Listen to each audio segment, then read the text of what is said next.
All right, let's get started. So, Superman first appeared in 1938 in Action Comics #1. And back then his physique was more human-like, though still strong. As the character evolved through the Golden and Silver Ages, artists like Kurt Swan and writers like Otto Binder began to give him a more muscular and superhuman appearance. As we move into the Bronze Age and beyond, we see writers like John Byrne in the 1980s redefining Superman's origin and his physical capabilities, making his strength and muscle density even more exaggerated. And then in modern comics, we get all sorts of alternate universes and reinterpretations, like in the DC Universe Rebirth or the All-Star Superman series, where his physicality and abilities are pushed even further. So as we continue, we can also examine how different eras of Superman have emphasized different aspects of his strength. For instance, in the New 52 and Rebirth, we see some reimaginings of his physical limits and abilities reflecting more modern sensibilities. We can also look at how different writers like Grant Morrison or Jeff Johns have appraised Superman's physique in unique ways. All these layers really show how dynamic and rich his.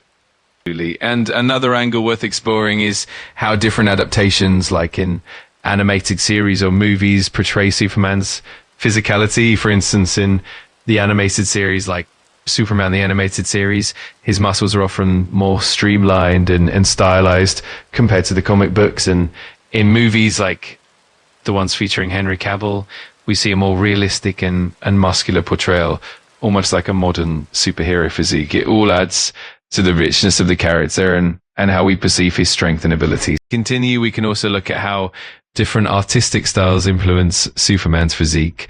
For example, in the more realistic or gritty comics like those by Frank Miller, Superman's muscles might be drawn in a more defined, almost hyper-realistic way.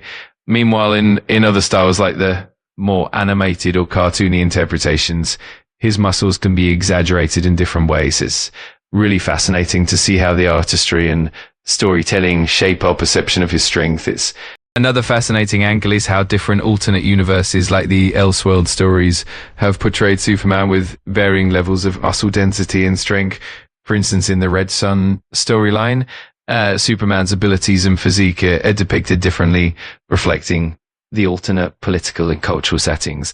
All these different interpretations really add depth to how we view Superman's superhuman physique. So in the Man of Steel reboot, we see a more modern take on Superman's origins and his physical capabilities, emphasizing how his Kryptonian physiology adapts to Earth. And then in the Death of Superman storyline, we get this incredible display of his strength and endurance, and it really highlights how his muscles and overall physical form are depicted at their peak. It's fascinating to see how different eras and stories shape our understanding of his strength. So another interesting aspect is how Superman's muscle density is often tied to the physics of his Kryptonian biology. We can look at how different writers have explained his super strength, like the idea that Earth's gravity and our sun's radiation contribute to his enhanced physique. Plus, we can explore how different comic series, like the Man of Steel, got it. I'll keep going. All right, let's jump right in. So Superman's muscles have been depicted in a variety of ways across different comic eras and by different authors. In the Golden Age, he was often portrayed as more human-like, but as time went on, especially in the Silver Age and beyond, his physique became more exaggerated and superhuman.